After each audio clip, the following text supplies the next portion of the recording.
Assalamualaikum warahmatullahi wabarakatuh. Bismillahirrahmanirrahim. Alhamdulillah wassalatu wassalamu ala Rasulillah wa alihi wa sahbihi wa mawalah. Amma ba'du. Bapak Ibu, teman-teman sekalian yang dimuliakan Allah Subhanahu wa taala. Baik, kita lanjutkan kembali materi kedua, berarti kita masuk kepada rutinitas atau kebiasaan yang dilakukan oleh Rasulullah SAW pada pukul 2 malam, ya, pukul 2 malam atau 2 dini hari. Apa yang sedang dikerjakan oleh Nabi pada jam tersebut sudah disinggung sebelumnya, ya. Beliau masih dalam keadaan tahajudnya, ya. Jadi Rasulullah SAW bangun pada pertengahan malam. Pertengahan malam itu jatuhnya jam 11. Kalau maghribnya berlangsung pada jam 6, ya. Kalau maghribnya itu jatuh pada pukul 6, berarti pertengahan malamnya jatuh pada pukul 11 kurang lebih, ya.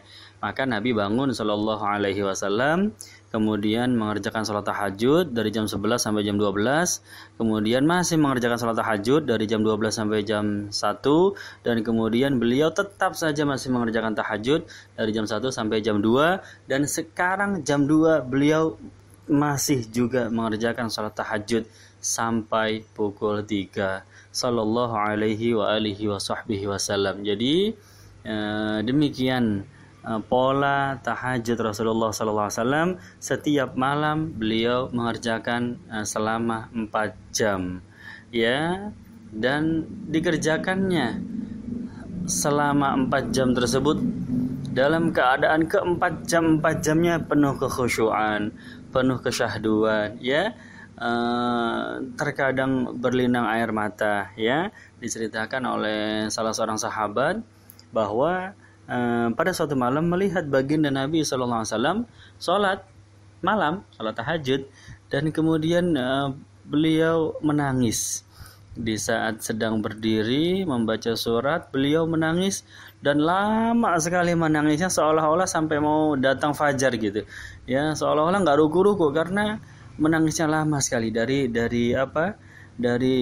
sebab beliau begitu menghayati kandungan ayat tersebut, ya, begitu meresapi kandungan ayat tersebut, ya. Ini kebiasaan Rasulullah Sallallahu Alaihi Wasallam, ya.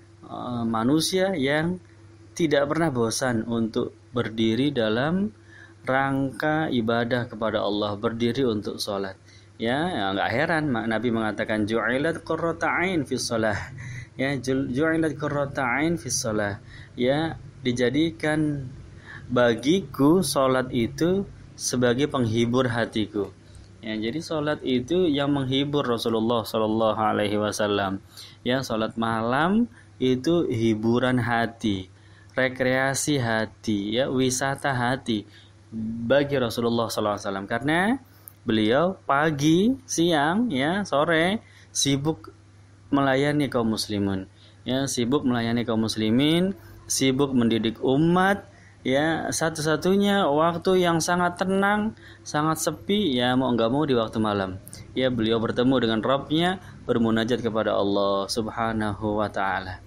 Jadi ini satu sifat tahajudnya Nabi Sallallahu Alaihi Wasallam. Beliau itu syahdu sekali, tenang sekali, ya, tumakninah sekali, ya, dan berdirinya beliau itu yang paling lama, ya. Jadi di antara rukun sholat yang lain, dibandingkan dengan rukunya, dibandingkan dengan sujudnya, berdirinya yang paling lama, ya, karena di situ beliau membaca ayat-ayat Al-Quran, surat-surat yang panjang. Dari sini, ya, ada kesimpulan dari hukum fikih bahwa rukun salat yang paling afdol menurut sebagian ulama fikih adalah berdiri, ya. Berdiri itu rukun salat yang paling baik, ya, rukun salat yang paling baik menurut sebagian ulama fikih, ya. Sebagian yang lain mengatakan ketika bersujud, ya. Yang satu mengatakan bersujud, yang lainnya mengatakan berdiri. Kemudian keadaan yang paling baik untuk membaca Al-Quran adalah ketika sholat, ya. Jadi pahala yang terbesar untuk kita kalau mau dapat pahala besar baca Al-Quran, kapan bacanya? Di dalam sholat, ya. Maka bergembiralah kita yang memiliki hafalan-hafalan Quran, ya.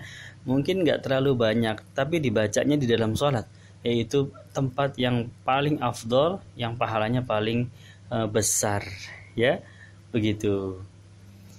Kemudian, Bapak Ibu sekalian yang dimuliakan Allah, pada materi kedua ini kita akan melihat dengan visual, ya, di mana tepatnya Rasulullah terbiasa melaksanakan sholat sunnah, ya, sholat tahajud. Di mana biasanya Nabi melakukan sholat tahajud? Saya sudah mengirimkan, yaitu denah rumah Rasulullah SAW periode Madinah, ya. Ya, ini rumahnya Sayyidatuna Aisyah radhiyallahu anha, ya. Rumahnya Ummul Mukminin Aisyah. Jadi begini Bapak Ibu, silakan diperhatikan petanya. Ya, rumah Rasulullah itu satu kotak tersebut itu kurang lebih panjang kali lebarnya adalah 5 meter kali 4 meter. Ya, dari ujung atas sampai ujung bawah itu 5 meter, ya. Kemudian dari kanan ke kiri itu 4 meter. Ini ukuran yang saya ambil dari Darul Madinah, yaitu museum peninggalan Rasulullah di kota Madinah. Ya, mereka mengambil patokan seperti itu, 5 kali 4. Dari ukuran 5 kali 4 berarti 20 meter persegi, ya, rumahnya Rasulullah SAW, ya. Dari ukuran 5 kali 4 ini dibagi 2. Ya, satu ruangan untuk ruang tamu yang di bawah itu, satu ruangan untuk ruang kamar, ya. Jadi kamar tidur dan ruang tamu. Ya sudah, cuma 2 ruangan aja. Nggak ada ruang keluarga, ya, nggak ada garasi, nggak ada segala macam, ya. Cuma 2 ruangan kediaman Rasulullah Shallallahu Alaihi Wasallam. Jadi masing-masing ruangan kurang lebih 4 meter kali 2,5, ya. Yang di atas 4 meter kali 2,5, yang di bawah ruang tamu juga 4 meter kali 2,5. Bapak Ibu, mari kita perhatikan lagi dengan lebih teliti lagi, ya. Ruang tamu itu tempat Rasulullah menerima tamu laki-laki. Jadi sahabat Nabi kalau berkunjung kepada Rasulullah itu dipersilakan masuk dan duduk di ruang tamu tersebut, ya, yang berukuran 10 meter persegi tadi, ya, 2,5 meter kali 4. Ya, jadi bisa dibayangkan kira-kira berapa sahabat yang bisa ditampung dengan ruangan sekecil itu, ya. Kemudian ruang kamar, ya, ini adalah tempat tidurnya beliau dengan istri beliau, ya. Nomor 1 itu adalah pintu depan. Jadi tamu laki-laki akan masuk dari pintu depan, ya. Dan pintu depan itu kalau kita keluar dari rumah Rasulullah melalui pintu nomor 1 itu nggak keluar ke jalanan Bapak Ibu, melainkan langsung ke Masjid Nabawi, ya. Jadi menempel dengan masjid, ya, keluar masjid, ya. Para sahabat laki-laki kalau mau bertamu ke rumah Rasulullah, ya, masuknya dari masjid, nggak ada akses lain, pintu cuma ada pintu yang menempel dengan masjid, ya. Allahumma sholli wa sallim wa barik alaih. Jadi rumahnya Nabi itu menempel dengan masjid. Tembok yang ada di pintu nomor 1 itu, ya, itu menempel dengan Masjid Nabawi Sallallahu Alaihi Wasallam. Jadi nomor 1 pintu untuk tamu laki-laki, ya, dan ada sekat yang menutupi sehingga tamu laki-laki tidak melihat kamar atau ruang yang pribadi bagi Rasulullah SAW, ya, karena tamu laki-laki akan diarahkan ke ruang tamu, ya. Jadi orang bertamu itu ngelewatin kamar dulu baru ke ruang tamu. Kalau kita di Indonesia enggak, ya, begitu bertamu langsung ruang depan adalah ruang tamu. Tapi desain Rasulullah SAW seperti ini. Nanti ada hikmahnya. Nomor 2 itu pintu belakang. Nomor 2 itu adalah pintu untuk para tamu sahabiyah atau para tamu sahabat Rasulullah yang perempuan. Jadi tamu itu masuknya ke kamar Ummul Mukminin, ya, diterima di dalam kamar. Nanti kurang lebih tamu-tamu itu berbincang-bincang dengan Nabi, para perempuan di dalam kamar, sedangkan Nabi mendengarkan dari balik tembok di ruang tamu, ya. Jadi tersekat begitu. Nah, ini yang ingin kita bicarakan, ya, bahwa ada tanda panah di situ. Di dekat nomor 1 itu ada tanda panah, ya, yang menghadap ke kiri, ya, itu adalah tempat ibadah sholat sunnahnya Rasulullah SAW, baik sholat sunnah tahajud yang sedang kita bahas, maupun sholat sunnah duha, maupun sholat sunnah fajar, ya, atau qabliyah subuh dan lain sebagainya, ya. Itu tempat yang terbiasa, sudut di mana Rasulullah SAW mengerjakan sholat sunnah. Jadi beliau ya di situ itu, ya.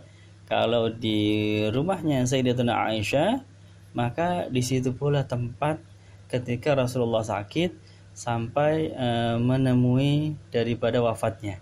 Jadi sholatnya biasa di situ, akhirnya wafatnya juga di situ, dan sekarang menjadi makamnya baginda Nabi Muhammad SAW, ya, di situ juga.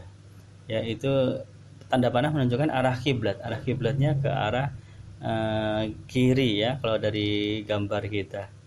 Ini menunjukkan bahwa ada ruangan khusus, atau bukan ruangan, ya, ada area khusus, ada sudut khusus yang memang hanya digunakan untuk sholat sunnah, ya. Jadi usahakan di rumah kita, ya, walau tidak perlu terlalu lebar, ya, tidak perlu terlalu besar, ya, tapi ada satu sudut khusus, satu area khusus di mana kita mengerjakan sholat sunnah di situ, ya. Yang mana area itu nanti kita jaga kebersihannya, kita jaga kesuciannya, begitu, ya. Karena dahulu juga Rasulullah SAW punya tempat khusus untuk beribadah sunnah. Bapak Ibu sekalian, jadi inilah dia dari kebiasaan baginda Nabi Muhammad SAW pada pukul 2 malam atau pukul 2 dini hari, ya, beliau masih dalam keadaan tahajud sampai pukul 3. Nah, pukul 3, kurang lebih jam 3 itu barulah beliau stop, ya, menyelesaikan tahajudnya, dan nanti ada aktivitas berikutnya. Jadi insya Allah akan kita lanjutkan besok, ya, materi ketiga, apa yang dikerjakan oleh Rasulullah pada pukul 3. Demikian Bapak Ibu sekalian, teman-teman yang dimuliakan Allah Subhanahu wa taala, aktivitas baginda Nabi, begitu pula denah rumah Rasulullah Sallallahu Alaihi Wasallam. Bandingkan dengan rumah kita, ya, rumah kita masing-masing dengan rumah Rasulullah Sallallahu Alaihi Wasallam, ya. Besaran mana coba, ya? Ini untuk muhasabah diri kita sendiri. Baik, terima kasih. Billahi taufiq wal hidayah. Wassalamualaikum warahmatullahi wabarakatuh.